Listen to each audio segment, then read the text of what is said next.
Metrópolis con ustedes, una emisión más, una semana realmente trágica en la República Dominicana y nosotros tratando de prevenir, de preparar para la Semana Santa, invitamos a una persona muy especial que pertenece a la Alianza por la Seguridad Vial, el doctor Ramón Leonel Ureña, y paradójicamente hoy tendremos que extender esa advertencia o partir de la dramática historia del desplome del techo de la discoteca Jet Set. Después que pase el duelo, después que dejemos de contar víctimas, yo creo que se impone, es necesario que volvamos a retomar todo lo que tiene que ver con la seguridad industrial, con la vigilancia de los espacios donde se reúnen muchas personas. Ya con los preparativos para Semana Santa y tratando de que las medidas, las advertencias de las autoridades se cumplan, nosotros también como medio de comunicación que ha estado en el aire desde 1998 queremos sumarnos a esa advertencia. Como siempre, gracias al Grupo de Comunicaciones López Olivier por permitirnos estar aquí durante tanto tiempo.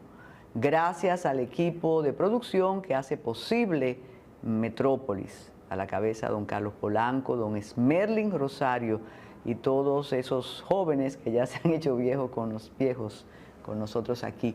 Les avisamos que estamos ya culminando con los cambios en nuestro canal y que pronto ustedes lo notarán. Como ustedes saben, siempre ready para exportar con Tayana Mora Aramis aquí en Metrópolis. Hemos postergado los comentarios de la cotidianidad, todo lo que tiene que ver con las medidas más recientes del presidente en relación a la migración, porque la agenda tiene otros pendientes y nosotros nos sumamos. Muchísimas gracias, doctor, por aceptar esta invitación antes de la tragedia ocurrida en la madrugada del martes de esta semana, producto del desplome del techo de Jet Set. Nosotros habíamos acordado esta entrevista para advertirle a la ciudadanía, para prepararnos para la Semana Santa y todo lo que siempre ocurre.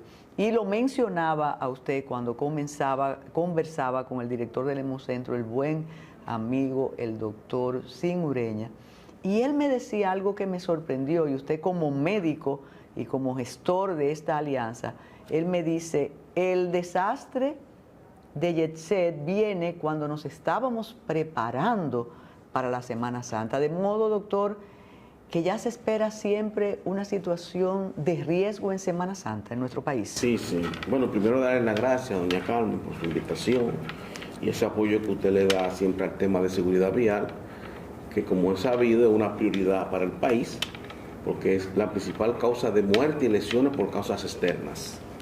Ya lo que son causas internas, como el tema de los cánceres, la patología cardiovascular, los ACV, pues tienen otra estadística. Por causas externas son los siniestros viales. Superan los ahogamientos, los suicidios, los homicidios, etc. Pero siempre para Semana Santa, usted sabe que hay 3 puntos donde se dispara la mortalidad y los lesionados por accidentes de tránsito. Uno es Semana Santa, precisamente, por la gran movilidad que hay a nivel nacional. Aproximadamente 2/3 partes de la población se moviliza.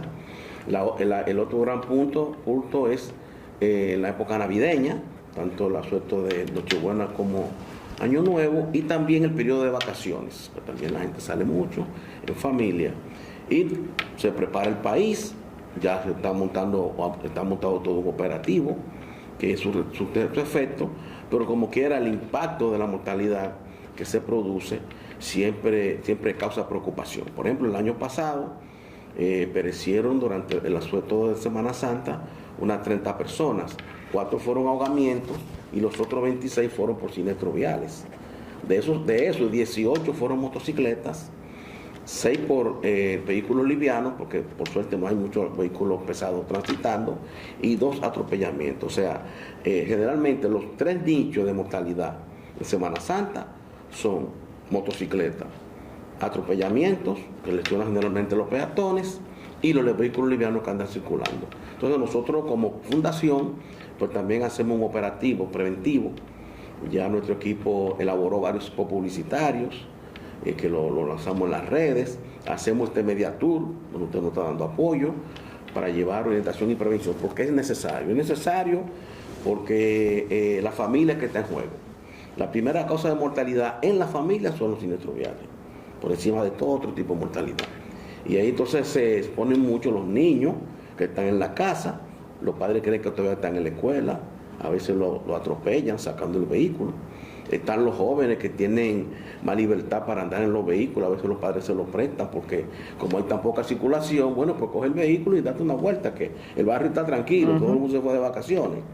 Y está también el tema de la gran movilidad, mucha movilidad hacia el interior del país, hacia las playas, hacia los resorts, porque la población aprovecha ese asueto para descansar y otra gran población pues para rendir culto, ¿no?, al acto religioso, su culto religioso. Y por eso toda esta iniciativa de prevención para tratar de ir impactando cada vez más esta mortalidad. Doctor, usted tuvo la oportunidad de trabajar en uno de los organismos que tiene que ver con el control, con la dirección, con la operatividad del tránsito. Eso le asigna una experiencia extraordinaria y pienso que de alguna manera también lo impulsa a seguir enseñándonos, esta vez a través de la alianza, cómo podemos evitar los males. Pero hay una paradoja, doctor. Mientras más sabemos, mientras más campañas hay, las cifras no complacen ni se acomodan a la campaña. ¿Es tan terrible la inconsciencia nuestra o cada vez son nuevos los conductores? ¿Somos más propensos a violentar todas las reglas? ¿Qué es lo que nos pasa? ¿Y cuál es la diferencia desde aquella época donde usted estaba al interior de la institución y ahora que usted ve desde lejos? Desde lejos no, porque está muy cerca, pero desde afuera. Sí, bueno, doña Carmen, la problemática es que es bastante compleja, porque antes se atribuía que el 90% de la siniestralidad vial se le indilgaba al factor humano. Ya los estudios, la experiencia a nivel mundial establece que lo que se está practicando es un enfoque de sistema, porque cada componente que tiene que ver con el transporte, el tránsito y la seguridad vial, pues aporta un determinado factor de riesgo. Indiscutiblemente lo que usted dice del individuo en sí, o sea, la poca educación vial, elementos que son temerarios, no importa ingerir alcohol cuando vas a conducir. Ahora tenemos el tema de las circunstancias psicoactivas, tiene un impacto importante. Pero si nos vamos al tema de la infraestructura, sabemos la gran debilidad que tenemos en infraestructura en la República Dominicana, al punto de que el 42% de la mortalidad por siniestros viales se producen en las carreteras, en las principales carreteras del país. Y ya se ha denunciado el hecho de que son poco iluminadas, no están bien señalizadas, tienen muchos baches, tienen muchas grietas, y esto contribuye a esa mortalidad. Pero también tenemos el tema del parque vehicular. Tenemos un parque vehicular con una obsolescencia que un 40% tiene más de 20 años. Son vehículos bastante destartalados, donde no tienen buenos frenos, donde no tienen una adecuada suspensión moderna, donde el transporte público, que es uno de los factores de riesgo como usuario vulnerable, está en manos precisamente de lo que se denominan los vehículos de baja ocupación. Y entonces no hemos sido capaces, o las autoridades, los que mandan en el país, no han tenido la visión o no han sido capaces de cambiar ese modelo de transporte. Nosotros tenemos que, si queremos cambiar el impacto de la mortalidad por accidentes de tránsito, tenemos que cambiar el modo de transporte que viene vigente en la República Dominicana hace más de 70 años, que son precisamente todos vehículos de baja ocupación.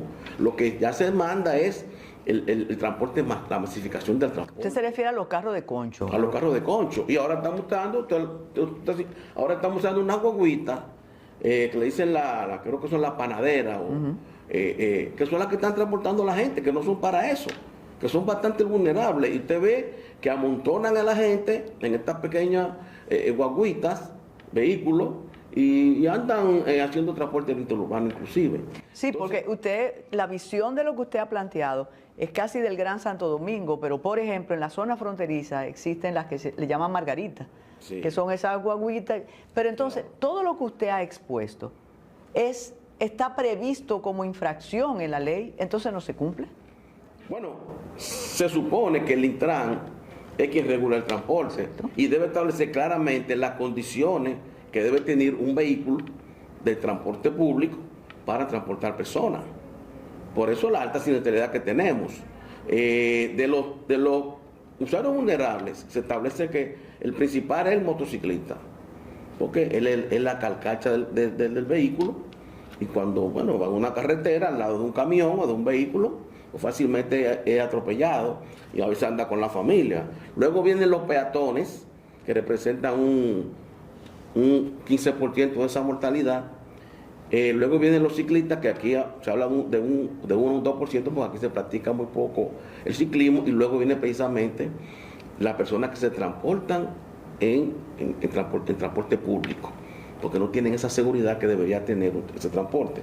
A lo que se aspira ya a nivel mundial es a la masificación del transporte, que estos vehículos de baja ocupación salgan del transporte, y que ya sean, por ejemplo, autobuses de bastante ocupación, que sean los trenes, los metros, los teleféricos, para realmente poder impactar y sacar vehículos de las calles, y que la calle, más que para los vehículos, sea para la persona, el esparcimiento de la persona, que usted pueda transitar libremente por una acera, Doctor, buscar bicicleta. pero aquí se habló como proyecto la deschatarrización. Y eso se quedó en la dificultad para decir que las chatarras iban a desaparecer. Y eso quedó trunco, eso no se volvió a hacer. Bueno, ¿por qué? Porque eso lesiona muchos intereses de los dueños del transporte. Pero si seguimos lesionando, nos vamos a lesionar todos. Bueno, entonces ha sido una irresponsabilidad de todo. Y usted sabe que ahora mismo hay mucho poder ahora en transporte colocado en instancias importantes, como el Congreso Nacional. Entonces, ¿cómo vamos nosotros a aplicar el reglamento de inspección técnica vehicular, que es el que está llamado a sacar esas chatarras, a la hora que se le haga una evaluación real y se vea que no está en condiciones de circular por las vías públicas? Sí, la mayoría de los que controlan esos estamentos no les conviene, porque van a tener que hacer una inversión multimillonaria, comprando vehículos nuevos, sacando ese 40% de vehículos que ya no pueden circular, ni mucho menos transportar seres humanos. Entonces se le tiene miedo a enfrentar esa situación. O sea, aquí tendrá que venir una autoridad, un gobierno que diga: no, espérate, hay que trazar la línea de Pizarro. Aquí tenemos que cambiar este modo de transporte. Aquí tenemos que sacar estos pequeños vehículos. Aquí hay que establecer rutas de autobuses bastante eficientes, bastante efectivas. Al contrario, lo que estamos es volviendo hacia atrás. O sea, el principal transporte que tenemos ahora son las motocicletas. Que inclusive están lesionando la inversión que se hace en los corredores que tenemos.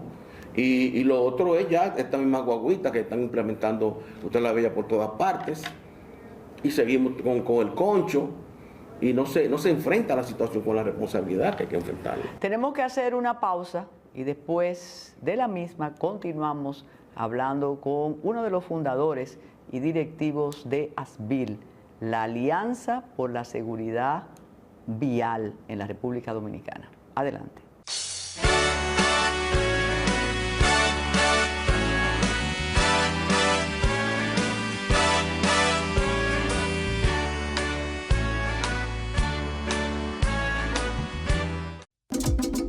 Hola, soy la República Dominicana. Soy el merengue que mueve tus pasos y la bachata que despierta tus recuerdos. Soy la tambora que late con el corazón del pueblo. Soy el sabor de un sancocho compartido, el azul que abraza la bahía de Samaná con sus majestuosas ballenas y las aguas cristalinas que besan las arenas de Cabo Rojo. Aquí, el turismo no es solo un destino, es un ritmo, un llamado a descubrir, a respetar, a sentir. Porque cada sonrisa que encuentras, cada rincón que exploras, es un pedazo del alma que cuidamos con esmero. No vengo solo a sorprenderte. Vengo a contarte que quien llega no solo se lleva recuerdos, se lleva un pedacito de nuestra esencia que lo acompaña para siempre. República Dominicana, reservada para el mundo. Banreservas, firme aliado del turismo dominicano.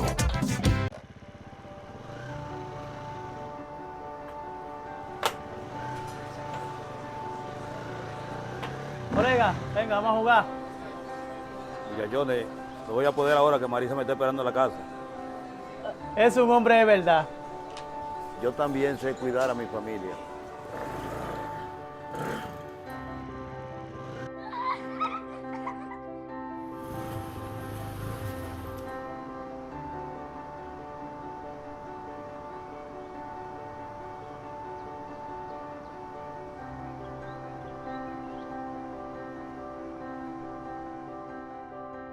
La equidad comienza en casa, donde cada rol tiene su valor.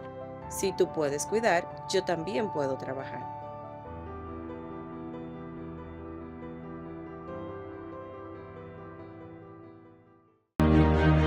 La Alcaldía del Distrito Nacional trabaja en 270 filtrantes e inbornales, 350 metros lineales de alcantarillas y 32 registros que la Alcaldía del Distrito Nacional está construyendo para mitigar los efectos de las lluvias producidas por el cambio climático. Seguimos transformando Santo Domingo. Alcaldía del Distrito Nacional.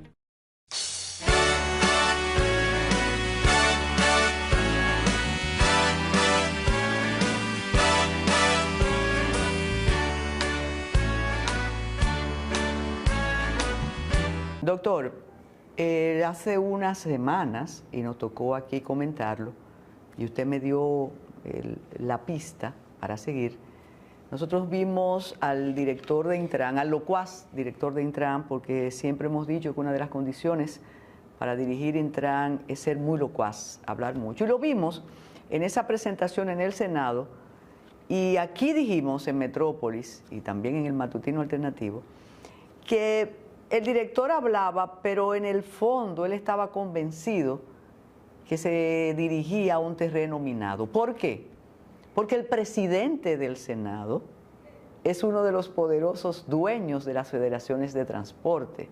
Y uno de los senadores más poderosos es una persona que además está muy bien intencionada, pero es un jeque del transporte, que es el senador de Santiago Rodríguez. Entonces, ¿qué puede hacer un director ante ese poder, con lo que usted acaba de decir en el segmento anterior? ¿Quién le va a decir a esas personas que no usen el malecón con el transporte de carga, que no usen las vías prohibidas después de un estudio, y al otro que vigile la condición de sus autobuses, de sus motoristas, de sus carros de concho, que además don Antonio tiene la facilidad de hacer denuncias de su propio sector?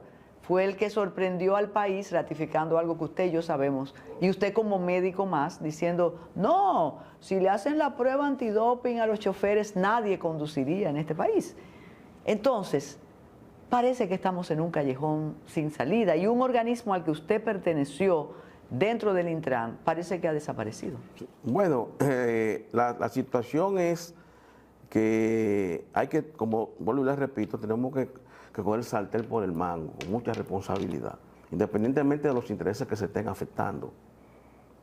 Porque el transporte es un bien común, un bien social, donde la persona para ir al trabajo, transporte, para ir a la escuela, para buscar salud, para producir.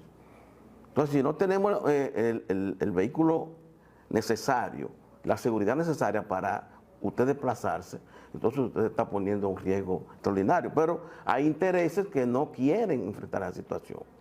Porque, es verdad, el director del Intran hizo 10 propuestas cuando fue al Congreso, pero fueron propuestas superfluas, no de fondo, no de raíz.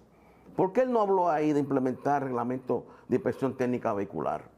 Que está en la ley. Que está en la ley. Y él mismo dice que no se aplica. Él no habló nada de eso. ¿Por qué no habló del reglamento de la licencia por punto, que se ha amenazado muchas veces ponerlo en práctica y que va a sacar a muchos desaprensivos de las vías públicas? ¿Por qué no habló del reglamento de valoración psicofísica de los conductores? para saber si usted está en condición física y mental de tomar un volante, y ahí entra lo que usted dice, el expertise sobre si está tomando alguna sustancia psicoactiva. Aquí todo eso está reglamentado y está en la ley. Está en la ley. Pero aquí tenemos, como se ha dicho, y usted que es una jurista experimentada, aquí tenemos ley para todo, pero no la ponen en práctica porque los intereses la frenan. Intereses poderosos. Entonces, aquí sabemos que las políticas públicas necesitan consenso, ¿verdad? Porque el señor Marte y el presidente del Senado tienen sus intereses, que hay que reconocérselo.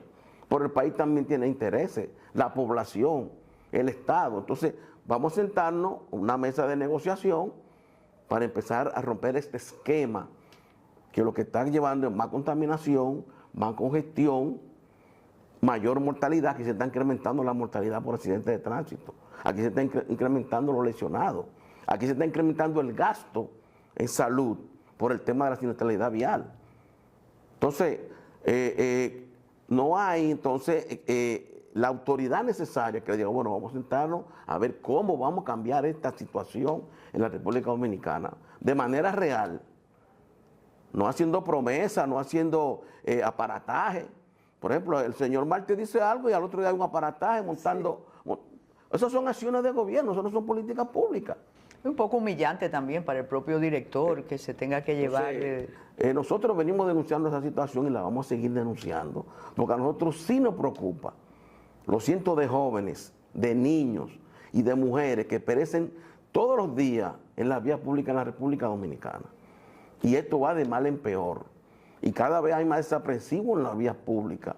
Y ya se sabe que muchos extranjeros están aquí manejando y transitando por la vía pública sin el menor expertise. No, y las mismas autoridades hablan como usted habla y como yo hablo. Yo recuerdo en una semanal que le dijeron al presidente que había ciudadanos extranjeros ya en el negocio del motoconcho y del taxi, sin ninguna licencia. Y él dijo, sí, eso, no sé, no hay voluntad política, pero óigame algo. Al principio nos dijeron que iban a implementar los corredores en las grandes avenidas. Incluso como se hace ahora, inauguraron aquello. ¿Qué pasó? ¿Ese proyecto se frustró en el camino o se quedó ahí? Bueno, los mismos promotores de esos corredores, uno es el señor Marte, que entró con mucha fuerza, porque tenemos el corredor de aquí de la Winston Churchill. De la Churchill, tenemos allá en la Charles de Gaulle, hay varios corredores, pero no han sido productivos. O sea, no ha sido, la eficiencia económica no se ha logrado, no se ha podido lograr. ¿Por qué? Porque como él dice, él mismo lo denunció, ya yo no quiero invertir más en corredores, porque si tengo 10 paradas de motocicletas que me transportan mucho más barato y más rápido, hasta muchas veces, a los pasajeros que deben de transitar en ese corredor, entonces nos vamos a la quiebra. Esa es la situación. Entonces, un interés de un empresario versus la seguridad vial nacional. Entonces, ya no estamos en campaña. Sí, entonces, ¿qué el gobierno es que tiene que asumir esos corredores? Si son deficitarios, para poder sacar vehículos, esa chatarra que circulan por estas principales vías del Distrito Nacional, pues ya con un verdadero corredor que pase a tiempo y que tenga una tarifa adecuada, pues sí se puede implementar. Pero él mismo dijo en un programa, que lo estábamos viendo, que ellos se fueron a la quiebra porque ellos tienen que transportar una determinada cantidad de pasajeros para producir una determinada cantidad de recursos que no llegaban ni a la cuarta parte de lo que ellos necesitaban producir. Entonces no es Mire, rentable. La situación es tan decepcionante que hay una empresa de transporte interurbano que se reconoce por la temeridad de sus conductores. Eso enmarca a esa empresa. Y se denuncia, y basta que usted atraviese el peaje, el viejo o el nuevo, y ve esos autobuses sin ningún control, provocando los desastres que se provocan. Pero mire algo. Pero déjeme decirle algo, eso tiene que ver mucho el tema de la fiscalización. Aquí se prometió cuando se lanzó el nuevo plan de seguridad vial, lo lanzó el presidente, que en enero iba a empezar a operar las patrullas a nivel de la carretera para hacer vigilancia. Yo recuerdo que yo venía, creo que precisamente como a mediados de enero venía de Puerto Plata y me maravillé porque cada 3 kilómetros encontré una patrulla. Digo yo, pues verdad que van a implementar esto. Cuando me paré en Jacaranda, veo que pasa el presidente de la República. No, ya usted supo por qué. Y digo, pero entonces me prendí un bombillo y por suerte el presidente pasó y yo salí. Efectivamente, cada 3 kilómetros había una patrulla de la DGC, que tan pronto pasó el presidente se iban. Y más nunca volvían por ahí. Uno de los argumentos de Entonces, Morrison así no se puede. fue decir que no había personal. Entonces yo dije, pues renuncia. O sea, ¿Es verdad que eso es parte del problema, que no hay personal? sí, es verdad. O sea, la DGC tiene un déficit muy grande.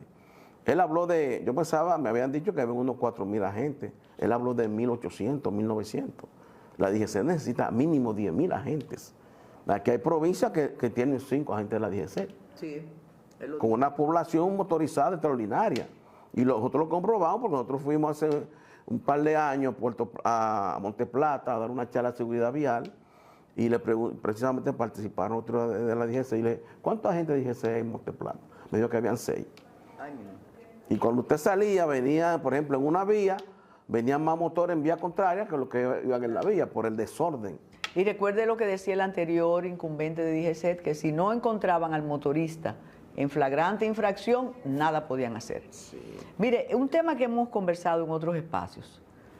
¿Hubo algún momento cuando el transporte funcionó bien aquí en la República Dominicana? Claro que sí. Cuéntenos. Claro que sí. Bueno, podríamos hablar de la década del 60, 70, hasta el 80. ¿Pero usted no había nacido en esa época? Sí, yo, por ejemplo, en el 70 yo me recuerdo, mi abuelita vivía en el Sancho Sama y yo vivía en el Luperón. Yo cogía dando un muchachito, con 10 centavos yo tomaba un concho y me llevaba ahí a la Sabana Larga. Y operaban bien, inclusive habían 2 turnos, los capas blancas y los capas rojas. Capota roja y capa. Claro. Entonces, pero era por el tema, teníamos el tema de una ciudad pequeña, poco poblada, donde no se ve integrado cada vez más. Las estadísticas mundiales hablan de que ya la 2/3 parte de la población mundial viven en las ciudades. Y que para el 2030 el 80% de la producción se va a hacer en las ciudades. Entonces hay que tomar medidas para ver cómo se van a desenvolver estas grandes ciudades con esa población que viene del campo a la ciudad, que no cuenta con un transporte eficiente, que la única forma de ellos tener un transporte es comprarse un motorcito, comprarse un carrito, y entonces vemos este crecimiento exponencial del parque vehicular sobre la base de estos vehículos de baja ocupación que están copando nuestras vías públicas y están contribuyendo a la contaminación ambiental. El Distrito Nacional se produce el 25% de todo el CO2 que se produce en República Dominicana. Eso es impresionante. Es una contaminación Mire, la terrible. época de las banderitas, ¿usted se acuerda de esas guaguas que le decían banderitas? Sí, yo me acuerdo. ¿Funcionaba? Sí. Fueron las primeras, ¿no? Sí. Que iniciaron, luego vino Natrate, que fue también un experimento. Muchas de esas cosas son a veces boicoteadas por los mismos intereses, que quieren seguir, que siga el caos, que siga la improvisación, que siga el desorden. Pero yo creo que también hay que hacerle un llamado a las autoridades locales, porque la ley le da potestad a los alcaldes para que incidan en el tema del transporte. Y ellos tienen que proteger a sus comunidades locales, porque aquí tenemos mucho de que yo soy el jefe a nivel nacional. No, aquí hay que descentralizar y que a nivel local se luche, se trabaje, se invierta para usted tener un municipio limpio, transitable, viable, sostenible, y ahí tenemos que hacer un llamado al alcalde porque la ley le da un mandato a ellos para que ellos sean los que controlen de manera política, porque ya a nivel de autoridad entre la DGC, lo que es el tema del transporte. Bueno, vamos a hacer otra pausa y cuando regresemos vamos a hablar de las medidas que deben aplicarse o preverse en Semana Santa y aquello que usted siempre ha dicho del alcohol, Semana Santa y conducción. Parece que no mezcla eso muy bien. La pausa.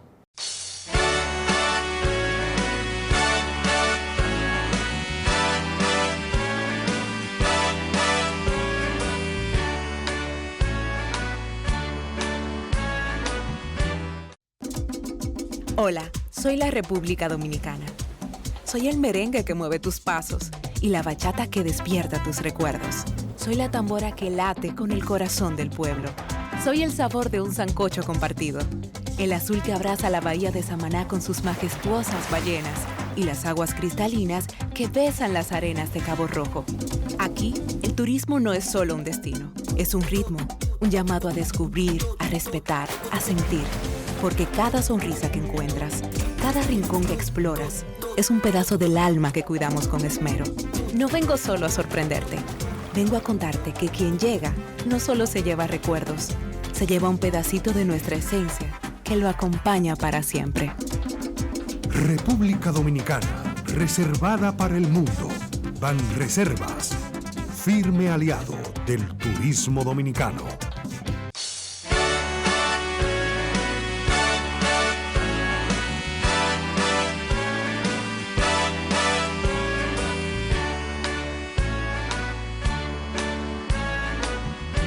Una estadística que usted presentó desde ASBIL el año pasado, a mí me dejó sorprendida. Se la comenté a Tayana Mora Ramis. Ella me dijo, cuando hables con el doctor, pídele la verificación. Sabe que ella trabaja con números. Usted me dijo que nosotras estamos consumiendo más alcohol que antes. Sí, claro, pero mucho. Pero a mí ya. Sí. Claro. Y eso es parte también de la siniestralidad. Claro que sí, también. Sí, porque ya las mujeres beben más, andan solas, andan en chelcha, en el carro, se descuidan. Pero tradicionalmente el hombre es que siempre ha conducido, ¿no? Ahora ya se ha ido integrando a la producción, tiene su carrito. Bueno, mira, la esposa me se juntó con 3 amigas y se fueron el sábado, el domingo, para un parque por allá y duraron muchísimo. Y así ella compartiendo. Entonces yo me preocupo, ten cuidado, que tú sabes cómo es este país. Yo creo que usted le manda un dron para perseguirla, ¿no? No, yo no la persigo, son amigas de larga data y siempre se juntan. Entonces, el consumo de alcohol ha aumentado y eso incide en los accidentes. Sí, claro que sí. La mujer tenía un consumo per cápita, porque eso es muy de per cápita anual, que andaba por alrededor de los 6 litros. Ahora pasó a 13 litros per cápita, en la mujer nada más. El hombre pasó de unos 15 a 24 en los últimos 10 años, sobre todo la cerveza, que es la que más se consume. Sí. Y como es natural, si usted anda tomando y anda ingiriendo alcohol, pues eso le va a afectar su forma de usted consumir. ¿Funcionan los operativos de Semana Santa? Sí. La dirección del acarreo que le llaman. Sí, eso funciona. Su impacto, sí, tiene su impacto. Pero la magnitud del desbordamiento de las personas que se desplazan, pues sigue provocando muchos siniestros. Si a usted lo llamaran desde el Intran y de DGCET y le dicen, doctor, dígame 5 medidas para evitar tragedias en Semana Santa, ¿qué usted le sugiere a las autoridades? Bueno, tenemos que entrarle, de hecho, a los motoristas, en primer lugar. Eso es incontrolable. Ya 70%, ver cómo se cae arriba de ellos. Pero es que no tenemos capacidad para detenerlo. O sea, no hay esa, a nivel nacional, eso es aquí en la capital que usted es operativo, pero en los campos ganan ellos, porque no hay quien lo controle. El tema de los atropellamientos, que mucha gente se descuida en las ciudades y cree que no hay vehículos en la calle y salen. Aquí cruzan las autopistas. ¿Sí? No se hacen visibles. El tema de la oscuridad agrava mucho la situación. Es que el segundo nicho y los vehículos livianos, que son los que más se mueven, porque las guaguas y los vehículos pesados están guardados. Usted habló en el primer segmento de la inseguridad de nuestras carreteras, de las autopistas. ¿No se supone que el Ministerio de Obras Públicas tiene que velar por la calidad de esas vías? Sí, pero el Banco Mundial dio un informe hace apenas como 6 meses y dijo que la inversión que ha habido aquí durante los últimos años era de 1.5 del Producto Interno Bruto y que bajó a un 7 para el mantenimiento de la infraestructura. Entonces nos hemos rezagado. Entonces ellos que han hecho estudios de eso plantean que para volver a alcanzar los niveles de tener una vía pública resiliente y en buen estado, entonces ahora que es una inversión de un 3.7 mínimo cada año del Producto Interno Bruto, porque están deterioradas. Y usted puede coger cualquier carretera del país y usted lo ve. La grieta mal asfaltada, no tienen iluminación, la señalización. Entonces, todo eso contribuye a los siniestros. Entonces, medidas, control de los motoristas, ¿qué más? Sí. Bueno, control de los motoristas, educación a la familia para que salga en las mejores condiciones posibles en su vehículo, cómo están las gomas, cómo están los frenos. Tiene el niño su asiento de retención infantil. Nosotros vimos ahora un accidente donde un niño salió por la ventana, iba suelto por ahí. Entonces, es necesario que ese niñito de 12 años abajo vaya en su asiento de retención infantil, de 1 a 6 años en el asientito, y de 6 a 12 le ponen unos elevadores para ponerle bien su cinturón de seguridad. Eso le garantiza un 70% de supervivencia ante un siniestro vial. Porque, y eso lo demostró Albert Einstein y el mismo Isaac Newton, demostraron que el cuerpo, a medida que toma velocidad un vehículo, duplica su peso por la ley de relatividad. Entonces, usted que usted pesa 100 libras, a 50 kilómetros de usted pasa a pesar 200 libras y usted se convierte en un proyectil. Claro. Dentro de ese vehículo se anda suelto. El tema de andar con objetos sueltos en el mismo vehículo. Si usted anda con una pelota, si anda con una bocina, si anda con una botella, ante cualquier accidente, eso sale disparado y le puede provocar una mortalidad. El control de la velocidad en las carreteras, ¿por qué no es posible? Bueno, ya uno descubre que está el policía, el agente, entonces uno disminuye, pero eso es parte del problema. Sí. Bueno, uno saluda que se anunció que ya iba a haber radares, que iban a captar la persona que sobrepase los límites de velocidad, que le iba a llegar su multa a su casa, pues eso es plausible, eso nosotros lo felicitamos y ojalá se implementen, porque se implementan en todos los países del mundo. Usted no puede ir, usted va a Europa y ya usted sabe que si usted pasó de los 120 kilómetros por hora, a usted le va a llegar una multa de 300, 400 dólares. Y si reincide en eso, le van a quitar su licencia. ¿Cuál es la autopista, la autovía con mayor incidencia de accidentes? La Duarte. La autopista Duarte. ¿Con todo y las reparaciones? Sí. Bueno, reparaciones por parte, ¿no? Porque usted coge esa autopista y ve que hay muchos problemas todavía.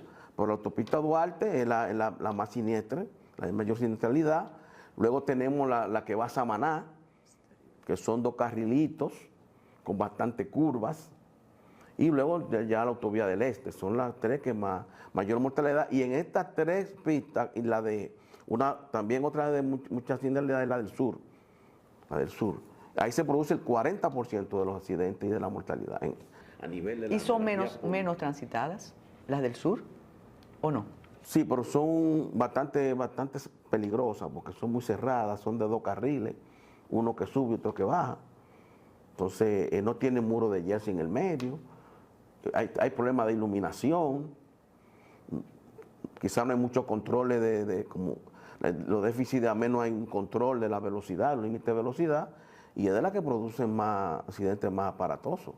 La mezcla suya de ser médico y también interesarse en estos asuntos permite decirle a la colectividad los riesgos, de sobrevivir a un accidente de tránsito. Bueno, la muerte es lo más terrible, pero usted siempre me ha contado las mutilaciones para personas jóvenes. Quizás esa es una exhortación que, aunque es dramática, pero puede ser disuasiva. Sí. Para que cambiemos nuestro estilo de conducción. Bueno, como médico le digo que hay unas 12 causas de amputaciones, por cáncer, por el problema de la diabetes, pero la principal causa de amputación son los accidentes de tránsito. Anda alrededor del 30% de las amputaciones por un accidente de tránsito. Se ve mucho en motoristas, donde se lesionan las piernas, los tobillos, que son los sitios donde más se lesionan, pero impacta bastante lo que son las lesiones de amputaciones. Ya la mortalidad que viene por un trauma craneoencefálico, usted puede estar seguro que en Semana Santa, de las 10 camas en una unidad de cuidado intensivo, usted va a encontrar que 7 es por un accidente de tránsito y posiblemente 5 sean por motocicletas que andan a una alta velocidad. O sea, el tema de seguridad vial es un tema de salud pública. Definitivamente. Por eso la OMS, la ONU le dio ese tema a la OMS, el que maneja ese tema. Que precisamente quiero anunciarle que Asheville fue admitida como miembro de derecho pleno de Road Safety International, que es la organización de la ONU que reúne a todas las ONG que trabajan en el tema de seguridad vial. Nosotros pasamos a ser miembros de pleno derecho. Ahora nos dieron la noticia, nos llegó la carta. Eso nos da un mayor aval para seguir trabajando en otro tema de educación, prevención e investigación. ¿Se lo han ganado ustedes? Y queremos anunciar que tenemos una rifa Eso es bueno. para las madres, para buscar un dinerito para esas investigaciones que vamos a realizar en el tema. Porque tenemos que denunciar que de los sectores que menos se ayuda aquí económicamente, eso es una paradoja, ¿no? Son los que trabajamos el tema de seguridad vial. Pero no me diga eso. Así es, nosotros aplicamos, por nosotros tenemos local, tenemos secretaria, tenemos un parque temático. Ahora compramos equipos para hacer spot publicitario con nuestros propios recursos. Pero aplicamos para que el Estado nos dé una ayuda y cuando fuimos nos dieron 10,000 pesos. No. Y mi secretaria gana 20. Pero Digo, eso pero no lo sabe el presidente. pues hay que decírselo Claro. para ver si... Aquí hay ONG que le dan un millón mensual. No sabemos qué hacen con esos cuartos. Pero usted Nosotros sí sabemos qué vamos a hacer. puede hablar con don Antonio Marte. Vamos a hacerle una visita. ¿Le gustó? Sí, vamos a Eso es. hacer. Muchísimas gracias y esperamos que estas exhortaciones, estas llamadas de atención del doctor y fundador de Asheville sirva en esta temporada, bueno, una temporada que nos pone alerta realmente. Ahora esperen a Tayana Mora Ramis con su acostumbrado Ready para exportar.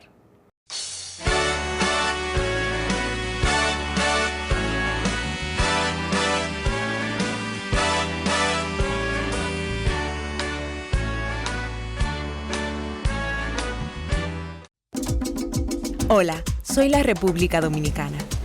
Soy el merengue que mueve tus pasos y la bachata que despierta tus recuerdos. Soy la tambora que late con el corazón del pueblo. Soy el sabor de un sancocho compartido, el azul que abraza la bahía de Samaná con sus majestuosas ballenas y las aguas cristalinas que besan las arenas de Cabo Rojo. Aquí, el turismo no es solo un destino, es un ritmo, un llamado a descubrir, a respetar, a sentir. Porque cada sonrisa que encuentras, cada rincón que exploras, es un pedazo del alma que cuidamos con esmero. No vengo solo a sorprenderte, vengo a contarte que quien llega no solo se lleva recuerdos, se lleva un pedacito de nuestra esencia que lo acompaña para siempre. República Dominicana, reservada para el mundo. Banreservas, firme aliado del turismo dominicano.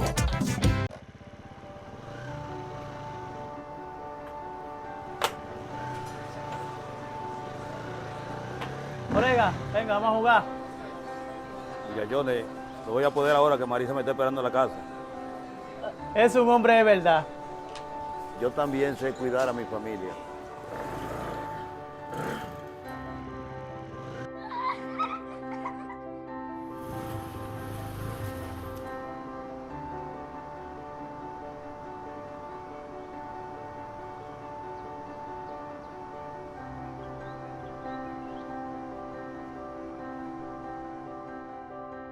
La equidad comienza en casa, donde cada rol tiene su valor. Si tú puedes cuidar, yo también puedo trabajar.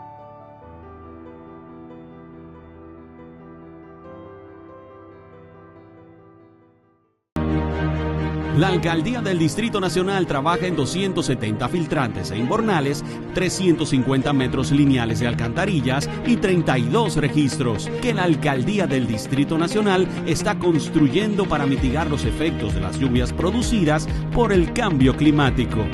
Seguimos transformando Santo Domingo. Alcaldía del Distrito Nacional.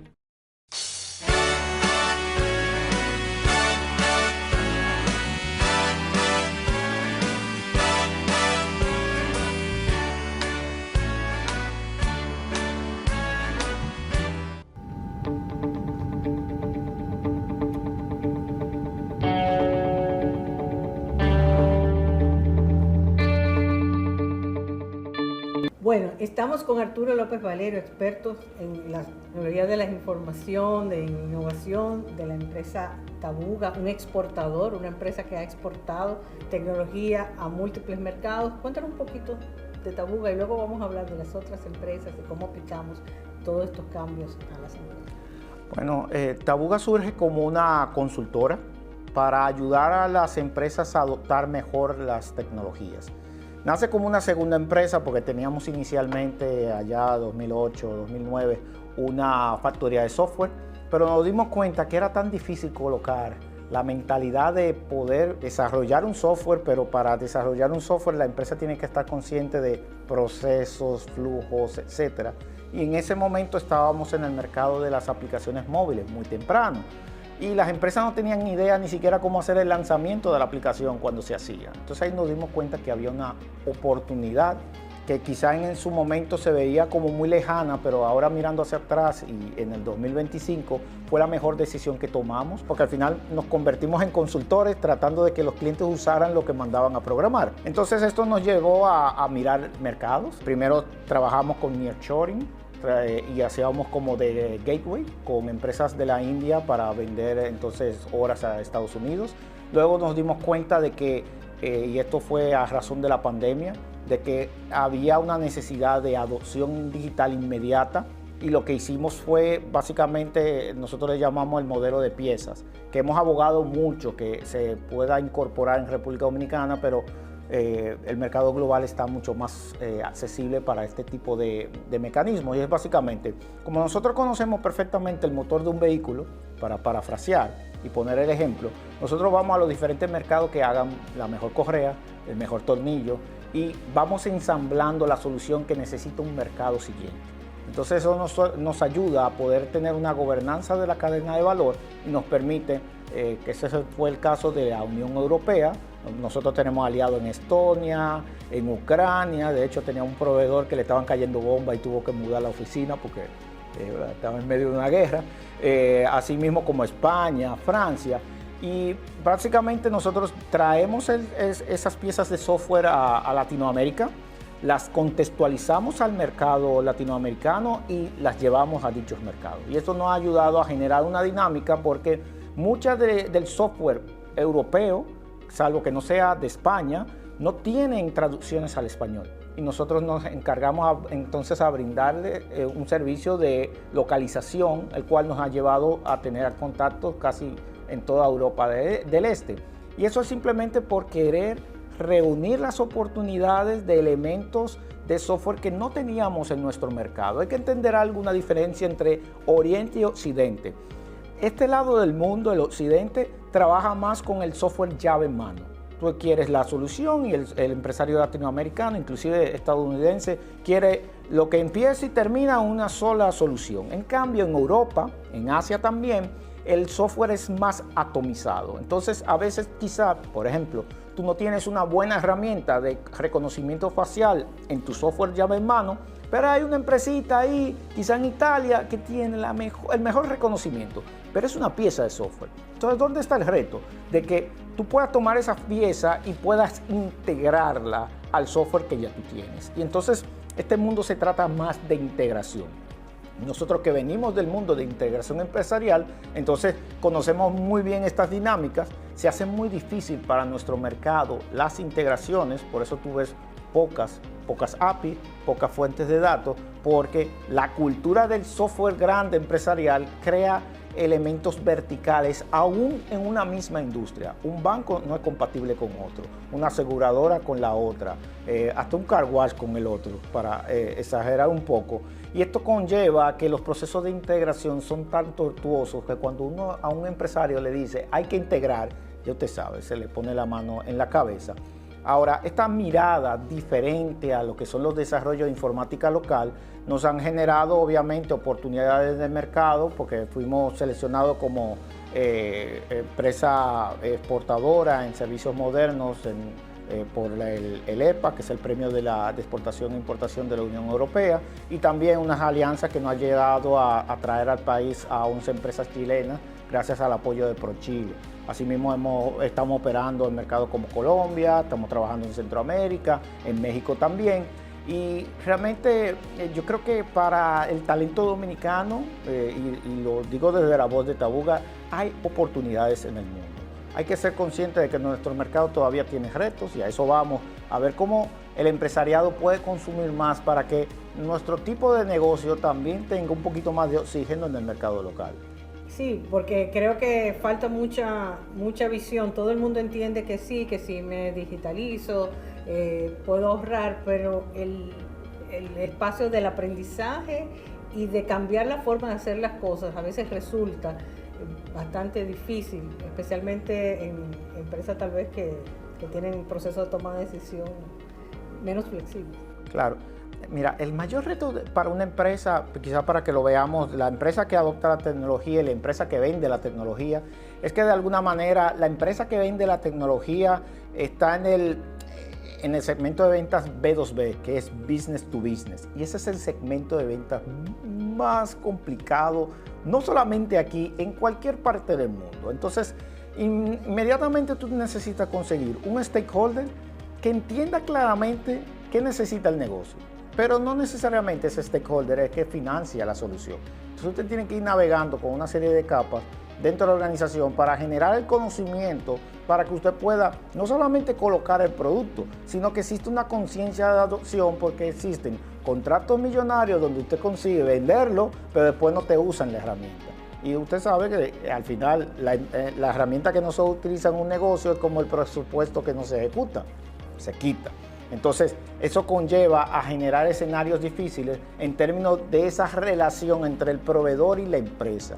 Ahora bien, en las MIPYMES el caso es inverso, porque no hay recursos para quizás hacer ni siquiera el planteamiento de que vamos a comprar una solución y generalmente tienen que enfrentarse entonces con el software atomizado. Es decir, muchas piezas de software que no se interconectan y está el microempresario o el emprendedor como así tribilín en los cortos animados, que es el hombre orquesta. Tiene una trompeta, tiene una tambora y tiene un sinnúmero de instrumentos, porque al final las conexiones que deben hacer los software entre sí, la están haciendo las personas copiando datos de una aplicación a otra. Me surge la pregunta, el blockchain, o sea, si yo trabajo en blockchain y trabajo con el proceso equivocado, estoy asegurando el proceso equivocado. Ahí la primera pregunta es si tú entiendes el blockchain, y eso yo se lo digo porque a veces llega un cliente y me dice, no, mira, cripto, y yo digo, ok, un momento, ¿qué tú vas a hacer con eso? Entonces, porque no es lo mismo alguien que está en la economía digital, que tiene, por ejemplo, views en YouTube, que su negocio no depende de un local físico, sino que depende de flujos y tendencia de información, para ponerlo sencillo.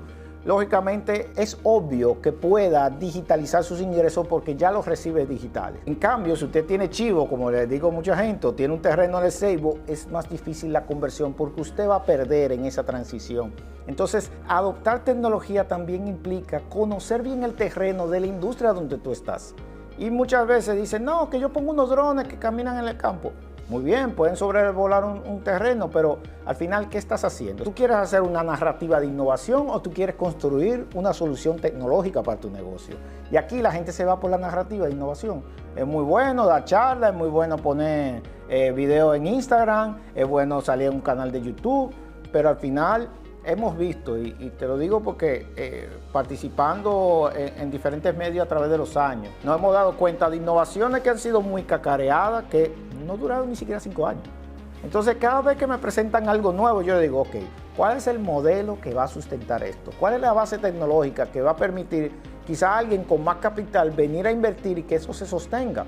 Entonces, yo creo que somos muy sonoros en nuestro mercado por la cercanía a Estados Unidos a traer las cositas nuevas. Yo le llamo los espejitos. Entonces, de alguna manera u otra, la gente confunde esa innovación con la tecnología que realmente necesita un negocio para ser rentable. A veces tú tienes el dron volando y no tienes un sistema eficiente de facturación. Y al emprendedor se le abre el pecho, en buen dominicano, #OpenChest, básicamente porque no supo manejar el flujo de cobranza.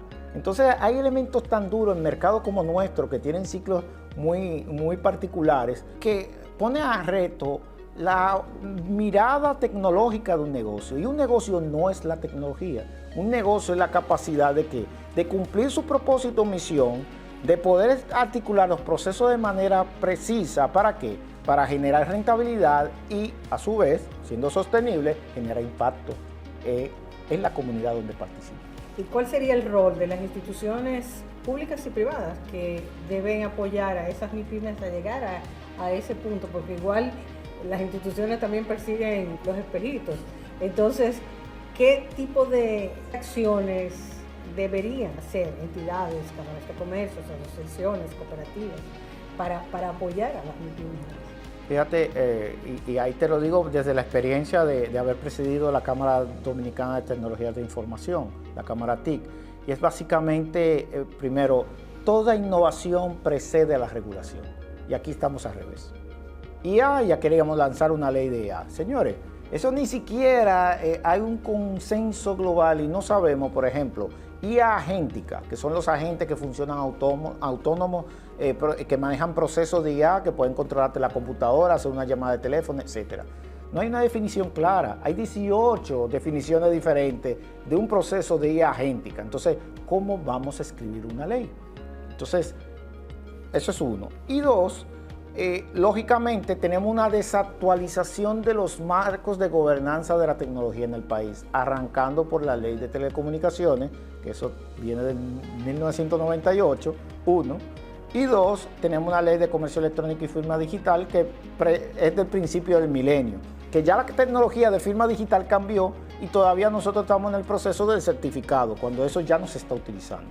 Entonces, fíjate, esos retrasos, que prácticamente si los contamos son más de 20, 25 años, no nos ayudan a dar el salto siguiente, porque de nuevo la narrativa nos impulsa a ¿qué?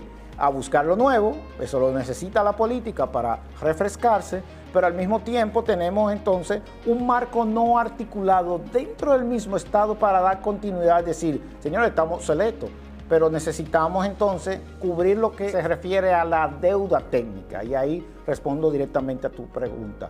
Lo que debería encargarse cualquier institución que observe la gobernanza transversal de la tecnología en el país es básicamente cubrir la deuda técnica que tiene el Estado y el gobierno con los ciudadanos. Inmediatamente ahí tú vas cerrando brechas y puedes irte al siguiente capítulo, porque cada vez que adelantas un capítulo, entonces te falta un elemento de adopción. Tú tienes ahora mismo dos Repúblicas Dominicanas, la República Dominicana del efectivo y la República Digital, si la podemos llamar así. Entonces, esa República digitalizada tiene una serie de procesos de que hasta pagamos en el Verifone con la tarjeta de crédito, pero hay otro dominicano que no puede, que va a ir a pagar en efectivo. Entonces, ahí el otro contexto importante es específicamente entender la naturaleza de digitalización de cada provincia.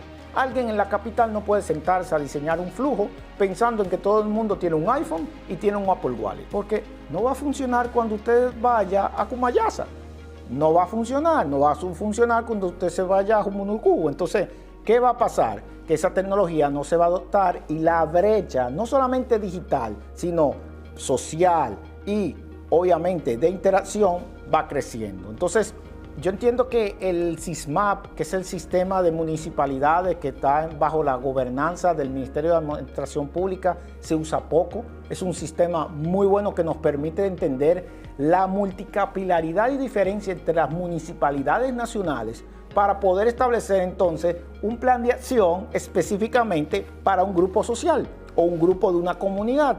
Pero al final las políticas quieren llevarse a través de la narrativa de manera transversal. Tenemos IA transversal, pero nunca baja. ¿Por qué? Porque no estamos haciendo caso a los índices que requieren ¿qué?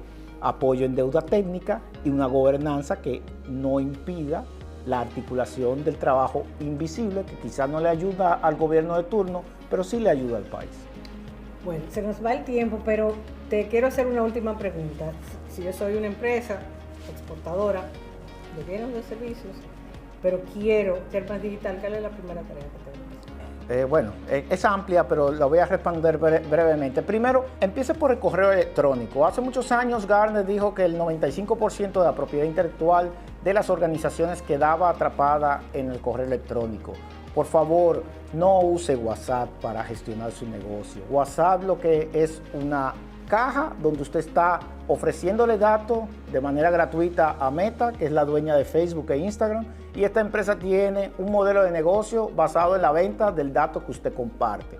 Entonces, a la gente le gusta usar llamadas de voz, les gusta enviar mensajes, enviar fotos, pero eso crea un fenómeno que nosotros definimos desde Tabuga como amnesia corporativa. Es donde las organizaciones nos recuerdan y viven haciendo los procesos una y otra vez. Entonces, en ese contexto, digitalizar implica que usted va a llevar un dato, por lo menos del correo electrónico, a un sistema de gestión de clientes. Es lo más básico que yo les recomendaría a una empresa pequeña que haga. Ahora, hay sistemas ahora que permiten conectar el WhatsApp a un CRM. Entonces, si usted no quiere utilizar el correo electrónico porque no le vende a clientes grandes o clientes corporativos, sino que son clientes más informales, trate de consolidar la información, porque esa información le va a ayudar entonces a trabajar de manera estratégica a la hora de conectar con otros sistemas, si va a tener contabilidad, etcétera. El mayor reto de las organizaciones pequeñas es el retrabajo, de llevar datos de una herramienta a otra, porque de nuevo no hicieron la ruta de digitalización correctamente. Excelente ejemplo para terminar la entrevista. Arturo López Valero, muchísimas gracias por tu participación aquí y a ustedes los esperamos la próxima semana en Radio para Exportar y en Metrópolis.